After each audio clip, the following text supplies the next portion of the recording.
Alors les amis, c'est marrant de se retrouver dans une salle qui n'est pas celle de d'habitude.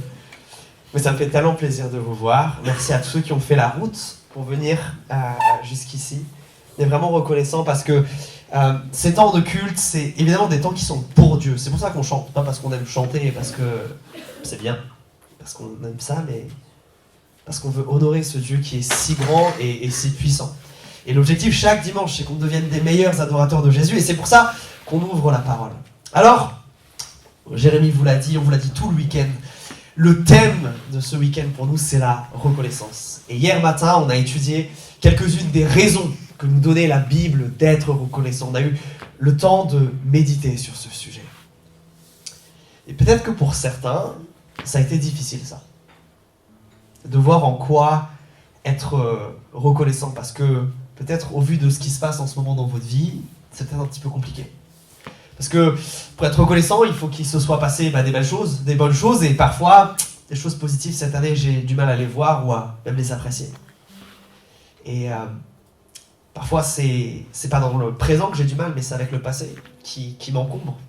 Peut-être que c'est ça, c'est des relations cassées ou un quotidien qui est pas vraiment facile, une vie professionnelle qui est stressante, une vie de famille qui m'épuise. Peut-être qu'enfin, pour vous, c'est ni le présent ni le passé, mais c'est bien l'avenir qui vous inquiète.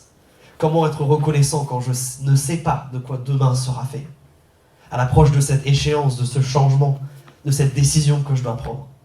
Comment est-ce que je peux être reconnaissant? Et dans ces cas-là, bien souvent, c'est l'incertitude et l'inquiétude qui viennent prendre le pas, malheureusement, sur la foi. Alors j'ai une bonne nouvelle pour vous, c'est que la Bible a quelque chose à nous dire sur ce sujet. Que quelle que soit la source de ce qui a du mal à nous mettre dans la reconnaissance, la Bible a une solution à tout ça. Et je vous propose justement d'ouvrir vos Bibles. Si vous en avez une physiquement avec vous, ou si vous avez un téléphone, sortez une application. On va prendre notre verset du week-end, Philippiens chapitre 4. Et pendant que vous cherchez dans vos Bibles Philippiens chapitre 4, ou sur votre téléphone, je vous donne juste un mot de contexte. Les Philippiens, c'est des gens qui habitent dans la ville de Philippe, qui est au nord-est de la Grèce, dans une région qui s'appelait la Thrace à l'époque. Et les chrétiens de Philippe, ils ont une vie qui est pas facile. Ils sont persécutés pour leur foi, ils sont discriminés pour leur foi. Et ce qui est intéressant, c'est que dans cette lettre que l'apôtre Paul leur écrit, Paul, il n'arrête pas de leur dire d'être joyeux, d'être heureux, de se réjouir. Si vous voulez étudier le thème de la joie dans la Bible, c'est une des épîtres les plus jolies à ce niveau-là. Et justement, regardez, chapitre 4, commençons à lire au verset 4. Réjouissez-vous toujours dans le Seigneur. Je le répète, réjouissez-vous. Que votre attitude conciliante soit connue de tous. Le Seigneur est proche. Ne vous inquiétez de rien, mais en tout, par la prière et la supplication, avec reconnaissance, ou peut-être dans d'autres traductions, avec des actions de grâce, faites connaître à Dieu vos demandes. Et la paix de Dieu, qui surpasse toute pensée, gardera votre cœur et votre intelligence en Jésus-Christ. Je m'arrête là. Ces 4 versets sont une mine d'or. Mais la phrase la plus importante de ce passage, c'est pas une qu'on a lue jusqu'à présent. La phrase la plus importante de ce passage, et qui lie absolument tout, le début du texte et la fin du texte, c'est la fin du verset 5 là. Il y a quelques mots entre 2 points. Le Seigneur est proche. Le Seigneur est proche. Ça, c'est la justification à ce que Paul dit au verset 4 et au début du verset 5. Mais c'est aussi la fondation sur laquelle il se base pour dire ce qu'il dit ensuite. Ce verset-là, cette petite phrase-là, c'est le pivot de tout le texte. C'est comme une pieuvre. Ça, c'est sa tête. Et de tout le reste partent les tentacules. Cette phrase, elle est tellement importante. Le Seigneur est proche. On peut s'arrêter sur ce que ça veut dire, ça? Dieu est proche. Cette phrase, elle est absolument révolutionnaire. Parce qu'elle ne nous dit pas seulement il y a un Dieu qui existe, il y a un Dieu qui est là-haut, qui fait ses affaires. Il y a un Dieu qui est là. Il y a un Dieu qui est proche.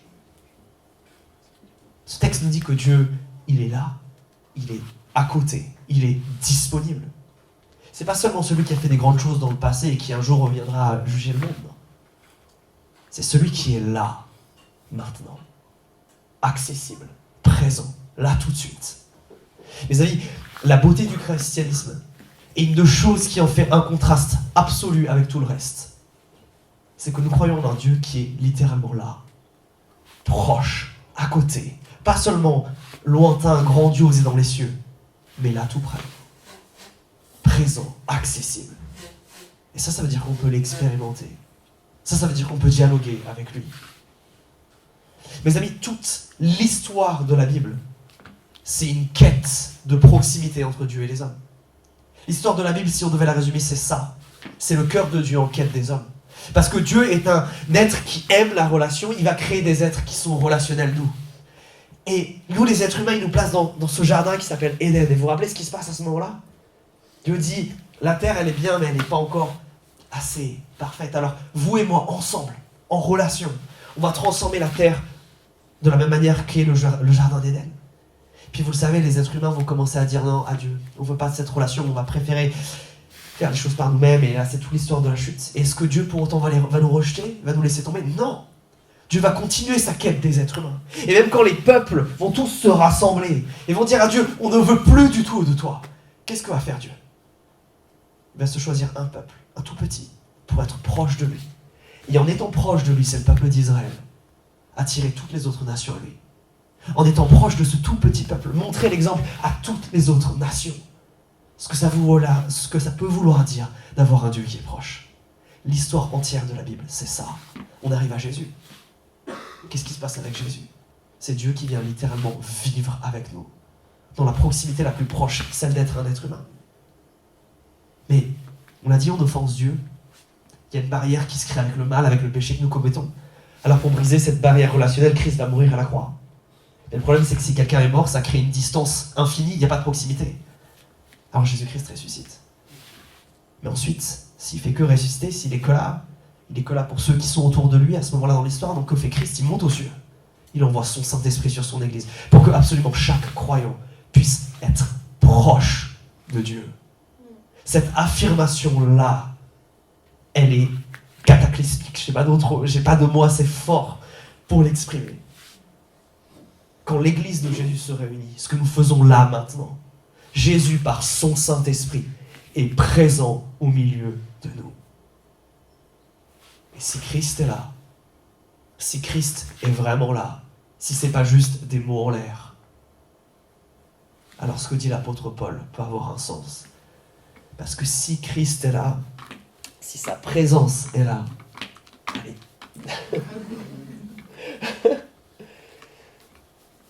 Jérémie, il se passe quoi? Voilà, si Jésus est proche, alors tout peut changer. Qu'est-ce qui peut changer? La première chose qui nous est dite, regardez, c'est au verset 4. Il nous dit de nous réjouir.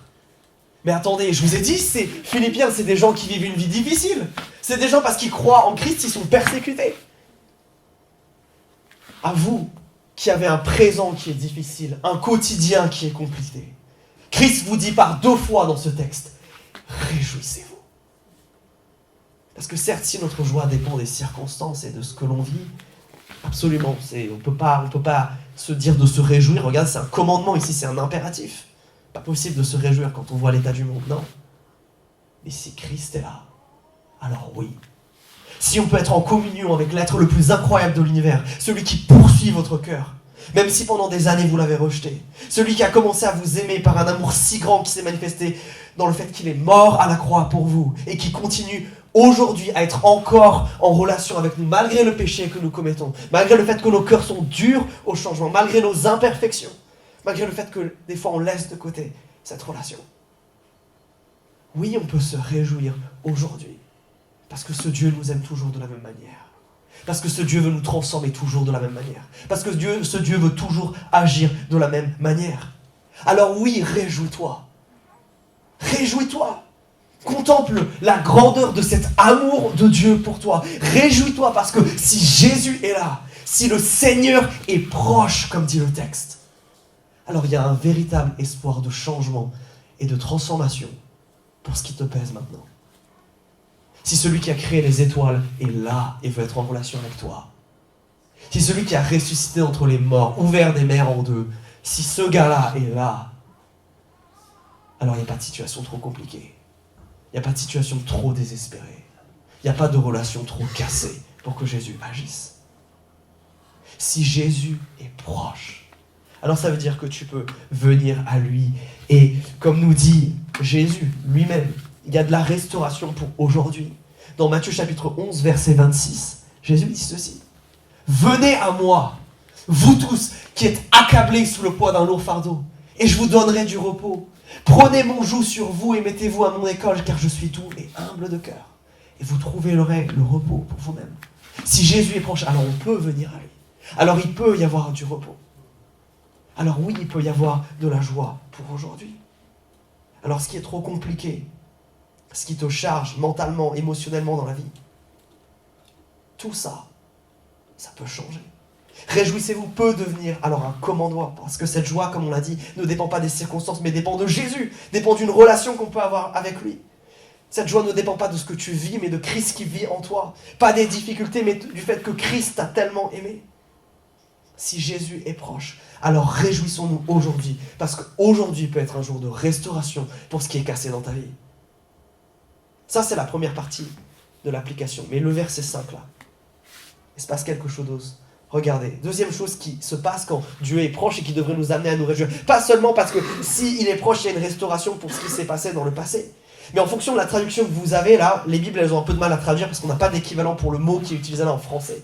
Vous avez soit un mot comme que votre attitude conciliante ou que votre amabilité ou que votre douceur.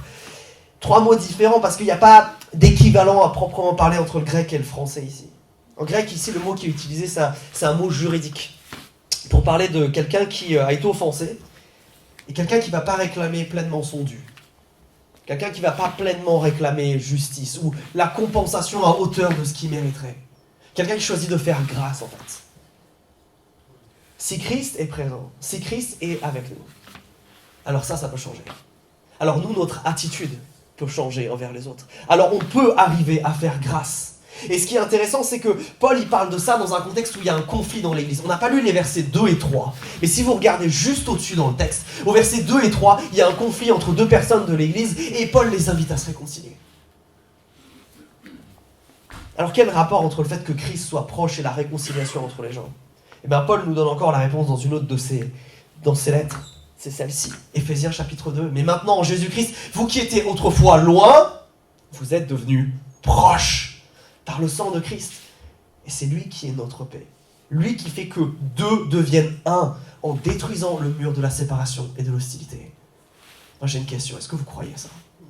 Est-ce que vous croyez que ce qui est cassé comme relation dans votre vie, ça peut être restauré par Jésus-Christ ? Est-ce que vous croyez que Christ peut changer votre cœur, détruire l'hostilité dans votre cœur envers cette personne, malgré le mal qu'elle vous ait fait, malgré que vous soyez victime et innocent peut-être ? Est-ce que vous croyez que Jésus est assez fort pour faire ça ? Parce que c'est pour ça que Paul nous dit de nous réjouir. Parce que ces choses-là, elles sont accessibles. Parce que ces choses-là, elles sont possibles. Parce que notre attitude peut profondément changer en Jésus-Christ. Oui, des fois, c'est tellement dur qu'on se dit, si j'y vais avec mes propres forces, avec mon propre cœur, non, je ne pardonnerai jamais. Non, je ne peux pas passer au-dessus de ça. Mais si Jésus est là, si Jésus m'a pardonné, alors tout est possible. Jésus a détruit la séparation entre les gens en les rassemblant autour de lui. Et c'est d'ailleurs pour ça que, pour nous chrétiens, le manque de pardon entre nous, c'est l'offense la plus grave qui existe. Parce qu'on a été pardonné de tellement de choses par Dieu, que pour nous, c'est un commandement de pardonner. Et je pense que c'est important d'insister sur ce point-là en particulier. Dans un temps où, dans notre église, vous avez vu, c'est un peu un week-end de pause, là, sur le Cantique des Cantiques. Je sais qu'il y en a certains qui disent « ouf ». Mais on étudie les relations amoureuses en ce moment. Est-ce que la Bible a à dire sur ça ? Et comme je vous le partageais hier soir, je vous vois pendant la prédication. Je parle avec vous après. Et je vois que dans un temps comme ça, il y a des choses qui remontent à la surface là. Il y a des blessures. Il y a des difficultés dans vos relations qui remontent. Mes amis, ce que nous dit ce texte, c'est qu'il peut y avoir de la réparation.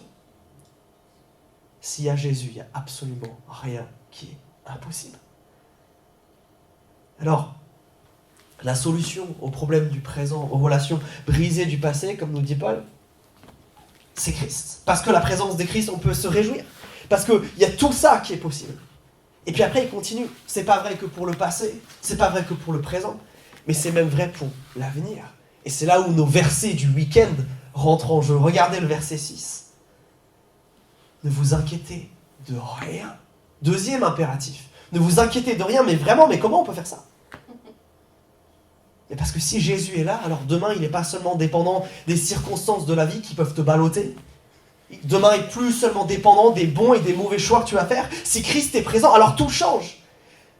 Si Christ est là, alors tu peux ne t'inquiéter de rien. Si Jésus est là, ma vie n'est pas déterminée par le chaos de mes décisions. Je ne suis pas un bateau qui tangue et qui chavire, ballotté par la vie. Non, il y a un capitaine qui tient la barre d'une main ferme pour diriger le bateau, si je lui demande.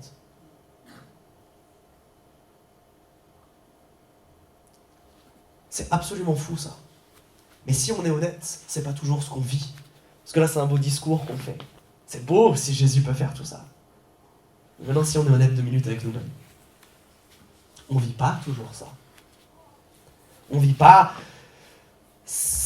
des fois, cette transformation de nos émotions, cette guérison de notre passé. On n'arrive pas à rejeter l'inquiétude.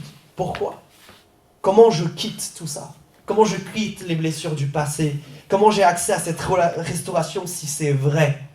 Si Jésus est vraiment proche, comment je fais? Et bien ça, c'est la suite du verset 6. Et c'est bien souvent celle-là avec laquelle on a du mal. On aime les promesses. Mais quand il s'agit de se mettre en action, c'est plus compliqué. Regardez. Mais en tout, par la prière et la supplication, avec reconnaissance, faites connaître à Dieu vos demandes. Et pour vivre près, proche de Jésus, pour vivre ça, pour vivre la non-inquiétude, qu'est-ce qu'il nous est dit? Il y a un mais ici, et ce mais, il est tellement important, il introduit un contraste. Il ne s'agit pas de rester passif, d'attendre que ça se passe, non. Il faut aller chercher Dieu. Par son sacrifice à la croix et par la présence de son Saint-Esprit, Jésus se rend disponible. Il s'approche de nous. Mais vous savez, c'est comme dans tout dîner ou comme dans toute soirée. Vous pouvez avoir des gens assis à côté de vous, si vous ne décidez pas de leur parler, il ne va rien se passer. Et des fois, je crois que nous avons une espèce de position attentiste par rapport à Dieu. C'est-à-dire que s'il est vraiment Dieu et s'il m'aime vraiment, s'il connaît d'ailleurs tous mes besoins, alors il va se débrouiller. Alors il va le faire lui-même. Alors je ne vais pas être en relation avec lui. Christ n'a pas dit « attendez et vous recevrez ». Qu'est-ce qu'il a dit? « Demandez et vous recevrez ». Évidemment, Jésus n'a pas besoin qu'on lui demande. Jésus n'est pas limité par le fait que vous lui demandiez ou il aurait besoin de votre permission. Bien sûr que non, il est Dieu. Mais qu'est-ce qu'on a dit au départ? Toute l'histoire de la Bible, c'est celle d'un Dieu qui va être proche de nous. C'est une histoire de relation. Vous le savez, vous qui êtes mariés, vous ne pouvez pas simplement demander quelque chose à votre époux comme ça. Non, sans relation, sans rien, sans... Je ne sais pas combien d'entre vous, mais j'en connais certains dans la salle, si on ne m'a pas dit bonjour au réveil, on ne peut rien me demander. S'il n'y a pas de relation, il ne se passe rien. Alors, est-ce que nous faisons, comme dit le texte, regardez, faites connaître à Dieu vos demandes. Pas pour l'informer comme si Dieu ne savait pas, mais justement parce qu'il est proche. C'est exactement la même chose que quand, chers parents, vos enfants, quand midi commence à sonner, viennent vers vous et disent « Papa, maman, j'ai faim ». Évidemment, vous avez déjà commencé à préparer le repas. Évidemment, c'est déjà prêt. Évidemment, vous connaissez ce dont ils ont besoin. Mais qu'est-ce qui se passe quand votre enfant vous demande ça? Il se met en relation avec vous. Non pas qu'il ait forcément besoin même de demander pour recevoir, mais c'est le fait que vous allez lui donner à manger, c'est parce que vous l'aimez. Premièrement. Mais de la même manière avec Dieu qui lui est notre papa du ciel. Nous devons lui demander, lui dire « Seigneur, j'ai faim. J'ai faim de restauration. J'ai faim de vivre ce que toi tu veux que je vive. » En fait, la prière, c'est ça. C'est un acte qui est profondément relationnel. Qui exprime notre dépendance et notre besoin à Dieu. Alors mes amis, j'ai une question. Parce que si la clé de la proximité avec Dieu, qui permet, on l'a vu, cette joie pour aujourd'hui, cette restauration, cette non-anxiété pour demain, tout ça c'est lié à la prière. Alors ça veut dire quoi, prier? Surtout, ça ressemble à quoi vos vies de prière? Si c'est comme ça qu'on s'approche de Dieu, si c'est comme ça qu'on vient vers Christ, nos vies de prière, elles devraient être intenses, non? Est-ce que nos vies de prière, c'est vite fait sur le trajet du boulot parce que j'ai rien à faire et que c'est pas intéressant à la radio? Est-ce que c'est par tradition juste avant le repas? Est-ce que j'ai des temps où je parle à Dieu? Parce que n'importe qui avec qui on aurait une relation et qu'on traiterait de cette manière, je pense serait vachement vexé. La beauté de Dieu, c'est que lui, justement, il est patient avec nous. Mais si tout ça passe par la prière, alors nos vies de prière, elles devraient être incroyables. On devrait prier tout le temps. Parce que dans la Bible, vous savez, la prière, c'est le moyen de communication numéro 1 avec Dieu. Et je crois que, malheureusement, nous, les protestants, premièrement, nous mettons bien d'autres médiateurs entre nous et Dieu. Et il y en a deux qui sont problématiques, à mon sens, la louange et la Bible. Alors ne me mécomprenez pas. Ces deux choses, on les lit et on les fait parce qu'elles sont belles et parce qu'elles sont bonnes. Mais le problème, c'est que bien souvent, on a plus de relations avec la musique qu'on écoute ou le texte qu'on lit qu'avec le Dieu qui les a inspirés. Bien souvent, on lit notre Bible sans pour autant s'adresser à Dieu. Bien souvent, on écoute de la louange et on est touché par ce qui est dit, sans pour autant vraiment s'adresser à Dieu. Est-ce qu'on est en relation avec ces objets-là, la Bible et le chant, sans être en relation avec le Dieu qui est derrière? La Bible nous révèle qui est Dieu pour que nous soyons en communion avec lui. Alors moi j'ai une question. Est-ce que seulement tu lis ta Bible comme on lit un roman? Est-ce qu'elle veut te révéler le Dieu qui est vivant? Alors, quand on a dit ça, comme moi j'ai lu ça dans le texte, ça m'a un peu chamboulé. En me disant, mais du coup, si c'est si important que ça, la prière, ça doit ressembler à quoi? Parce que c'est un mot qu'on utilise, mais ça ressemble à quoi dans le concret? Si la prière, c'est si vital, c'est si important pour vivre cette joie, cette transformation? Eh bien, ce qui est incroyable, c'est que dans la Bible, la prière, c'est pas du tout quelque chose qui est ritualisé. Il n'y a même pas de formule type, de mots à dire ou à ne pas dire. Même le « Amen » qu'on a tendance à dire à la fin de nos prières, je ne sais même pas si vous savez ce que ça veut dire, mais c'est de l'hébreu pour dire « je suis d'accord » ou « je crois » en ce qui vient d'être dit. Une manière juste de dire qu'on est OK. Sans pour autant que dans la Bible, ça soit une prescription, une obligation. Alors c'est quoi la prière? La meilleure manière de la décrire, je crois que c'est de la voir comme un dialogue. Comme une conversation. Une conversation, c'est juste deux personnes qui parlent. Ce qu'elles disent, comment elles se le disent et le ton qu'elles emploient, elles dépendent des situations et elles dépendent en fonction des instants. Et c'est pour ça que le verset 6 nous dit ça. Priez en tout, qu'importe l'occasion. Et regardez, il y a des mots différents qui sont employés pour parler de la prière. Parce que quelle que soit la situation, quelle que soit la gravité, nous pouvons venir avec Dieu en prière. De la même manière qu'on amènerait à son meilleur ami ou son conjoint à la fois ce qui est dur et ce qui nous réjouit. Nous pouvons et nous devrions parler avec Dieu de la même manière. Réalisez, mes amis, que pendant l'ultra-majorité de l'histoire du christianisme, il n'y avait pas de Bible. Que certains qui connaissaient déjà les langues originales, que certains, dans des églises, que certains prêtres, pouvaient avoir accès à l'écriture. La majorité de nos frères et sœurs dans l'histoire n'ont jamais tenu une Bible dans leurs mains. La majorité des frères et sœurs de notre histoire ont appris quelques chants par cœur, mais n'ont pas le répertoire que nous on a aujourd'hui. YouTube n'existait pas. Le seul moyen qu'ils avaient de communier avec Dieu, et peut-être le plus important, c'était celui-là. Quand je lis les pères de l'Église, je vois que chaque jour, ils ont des temps de prière. Que, bizarrement, eux, même plusieurs fois par semaine, ils ont des temps de jeûne, où ils s'arrêtent de tout faire, jusqu'à même manger, pour passer du temps avec Dieu. Quand je regarde ma vie, je crois que je suis pas encore arrivé au même stade.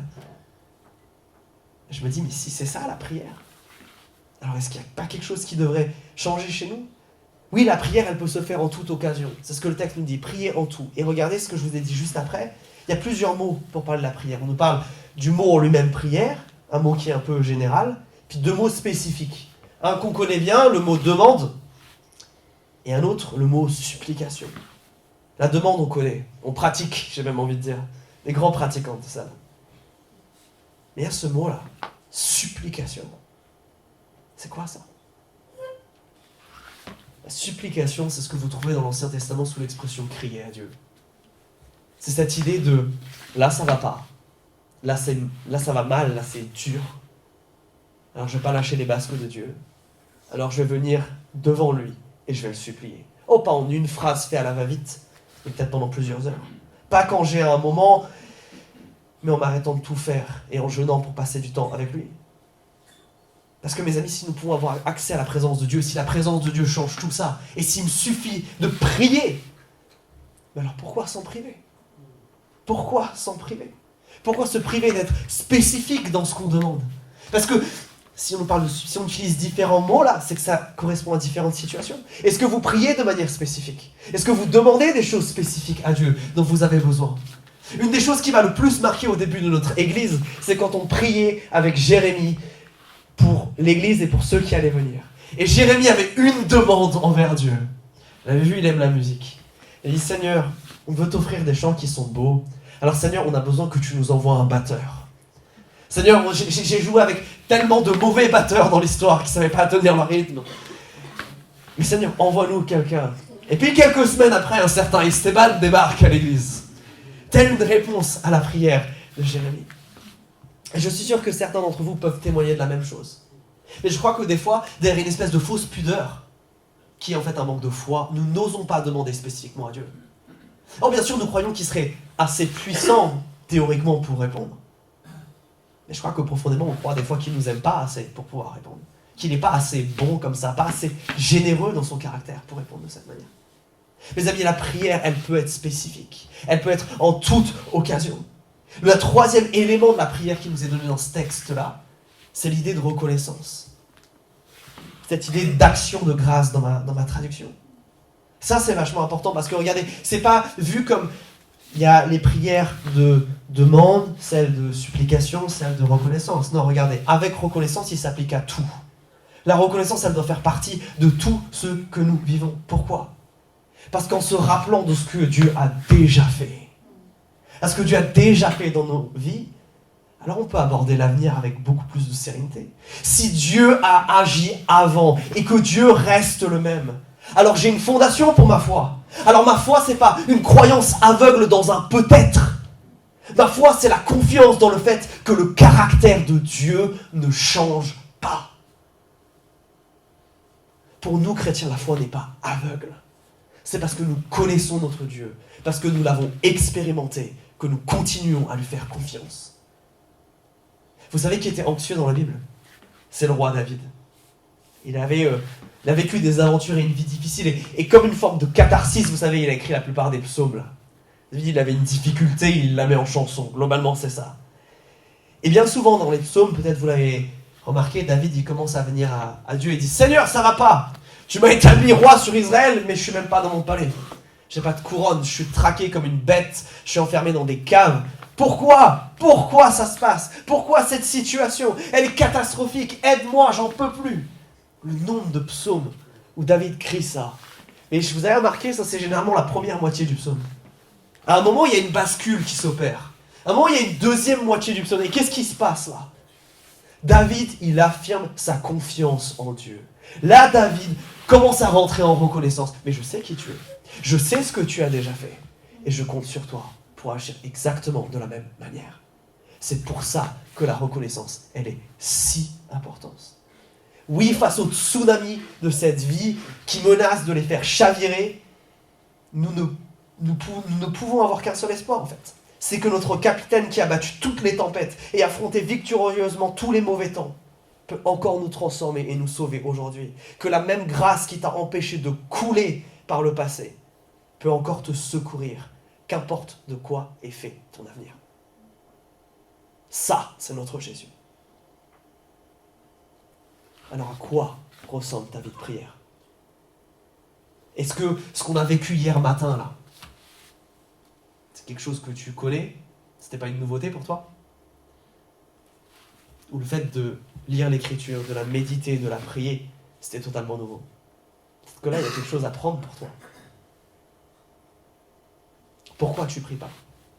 Pourquoi quand c'est dur, la seule chose que tu fais, c'est tu te retournes vers Dieu et pourquoi tu as fait ça? Puis ensuite, tu vas traverser tout ça tout seul. Peut-être qu'à un moment, tu vas te retourner vers lui. Pourquoi quand c'est dur, on n'est pas spécifique dans nos demandes? Pourquoi on ne dit pas à Dieu, viens nous sauver de cette manière? Donne-moi ça, j'en ai besoin. Je ne peux pas vous dire le nombre de fois cette année où j'ai dit, Seigneur, donne-moi de la patience et donne-moi de la grâce, parce qu'avec mon caractère de cochon, ça va être compliqué. Mais je peux vous dire qu'à chaque fois, Dieu a répondu. Parce que Dieu est bon. Est-ce que nous acceptons même l'idée de dépendre de lui? Parce que c'est ça la prière. Choisir de m'arrêter moi pour le laisser agir lui. Est-ce qu'on accepte de dépendre de lui en toutes circonstances? Ou alors est-ce qu'on a un problème d'indépendance? Où on veut gérer sans lui?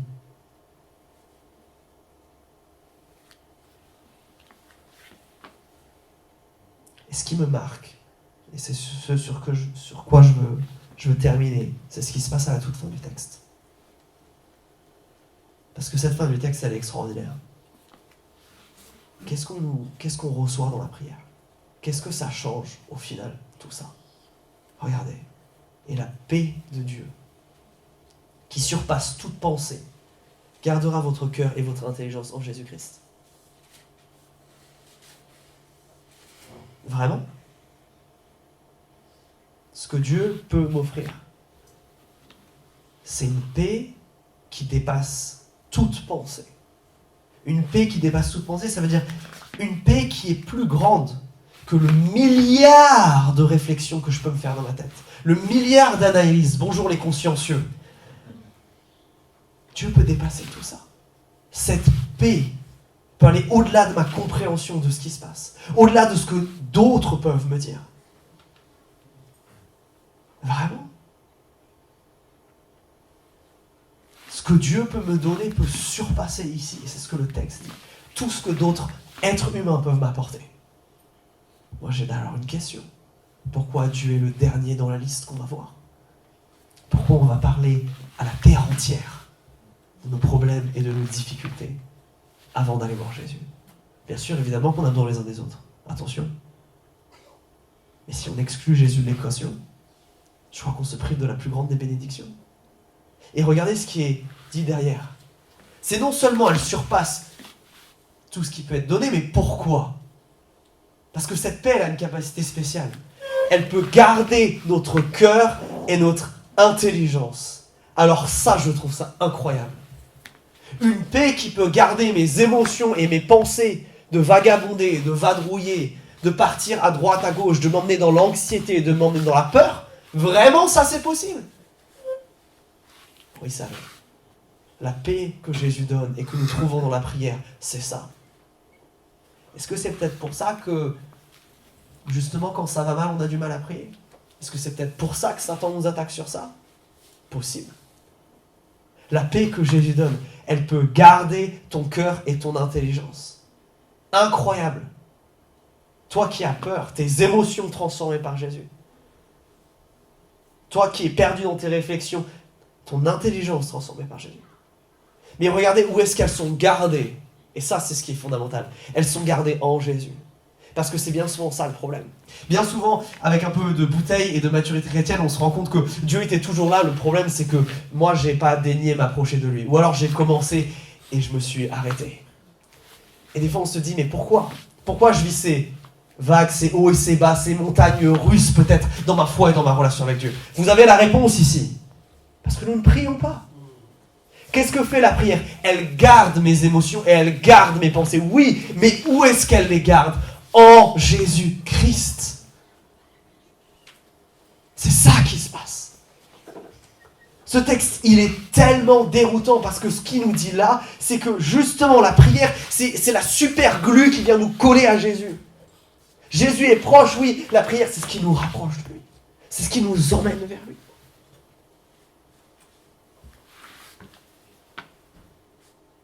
Je ne sais pas vous, mais moi j'ai l'impression de redécouvrir ce texte. J'ai l'impression de redécouvrir l'importance de la prière quand je lis ça.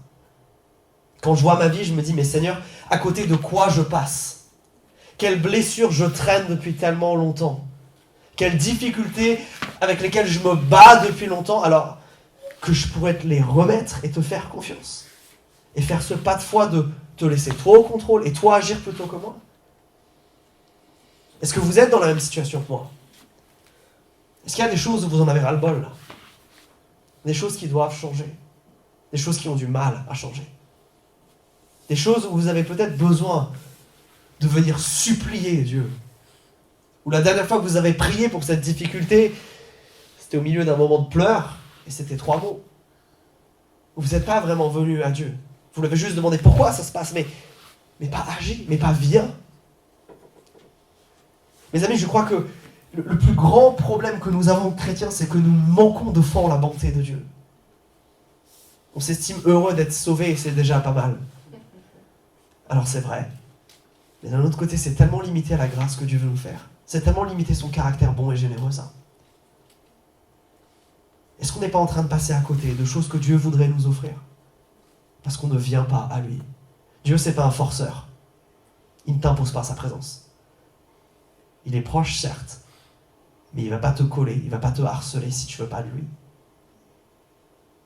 Il faut s'approcher de Dieu dans la prière. Alors je vous propose que c'est ce que nous fassions maintenant. Que nous nous approchions de Dieu.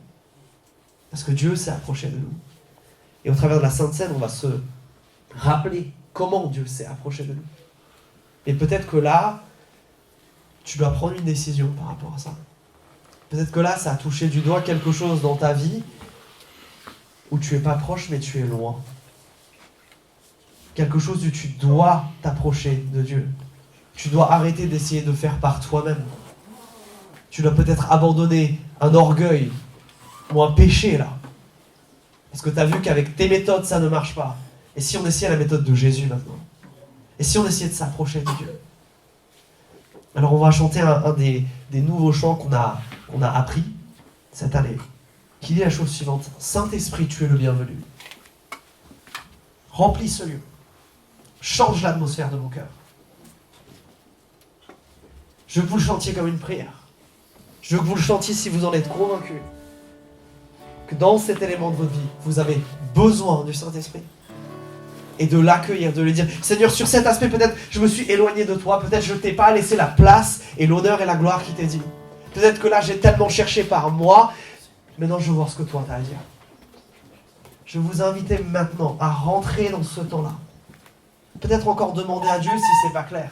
Est-ce qu'il y a quelque chose dans ma vie là où je le vis, mais absolument sans toi, où je sais que tu existes, je sais que tu es là, mais il n'y a pas de relation entre toi et moi sur ça. Chantons.